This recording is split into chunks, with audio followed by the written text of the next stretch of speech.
They say some places are abandoned because people forget them. Others are abandoned because people remember exactly what happened there.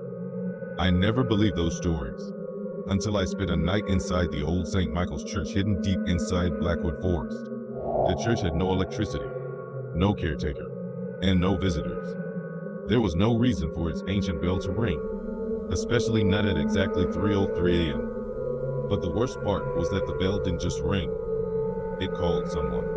The first time I heard it, it called me. I moved to Blackwood Valley looking for a quiet life away from the city. The forest behind my house was peaceful, but every person in the village warned me about one place, St. Michael's Church. They all told me the same thing: never enter the church after sunset. One evening, I asked the oldest man in the village what had happened there. His face turned pale as he whispered, "Whatever you hear inside that church, don't answer it." Before walking away, he left me with one final warning. You'll understand at 3:03. That night, as rain covered the valley, I heard a deep metallic sound echo through the darkness. I looked at my clock.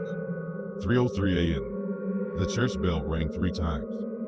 Through my window, I saw a tall figure standing beside the bell tower, watching my house. When I looked again, it was gone. The next morning, I found a muddy wooden cross outside my front door. Carved into the back were 3 horrifying words. He heard you. Fear told me to leave, but curiosity pulled me deeper. I searched the old records and discovered that St. Michael's Church had been abandoned in 1957 after the priest mysteriously vanished. On the same night, the bell rang until morning, and when the villagers entered the church, they found every candle burning and a message written across the walls. The door is open. The following night, the bell returned. 3 rings at exactly 3:03 a.m. But this time, I heard a voice between each ring. A voice calling my name.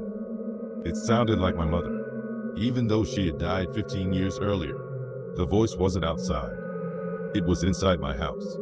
I turned toward the hallway and saw muddy footprints leading away from my bedroom. Something had already been standing there while I slept. The next evening, I finally went to St. Michael's Church. The forest was unnaturally silent. No birds, no insects, no wind. When I reached the church, the front doors were already open.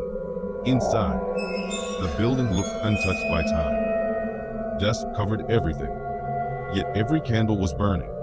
Across the altar, written in fresh black letters, were the words, "Welcome back." Before I could run, the doors slammed shut behind me. The bell began to ring above my head, 3 times. 3:03 a.m. A voice whispered from the bell tower, telling me to come upstairs. I fought against it, but my body moved on its own. At the top of the tower, I saw the missing priest standing beneath the moving bell, or at least something wearing his face. His eyes were black. His smile stretched beyond anything human, and he pointed toward a wall covered with the names of everyone who had disappeared from the village. At the very bottom was a new name, carved in fresh blood. My name. The creature whispered, "The bell knows who comes next." I tried to escape, but every door led me back inside the church.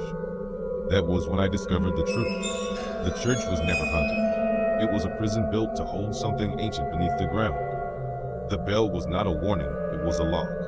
Every night at 3:03 a.m., the bell demanded a new soul to keep the creature asleep. The priest had become its guardian in 1957. Now it was my turn. From beneath the floor, thousands of voices called my name. They sounded like everyone I had ever loved. A crack opened beneath the altar, revealing a darkness filled with impossible eyes and reaching hands.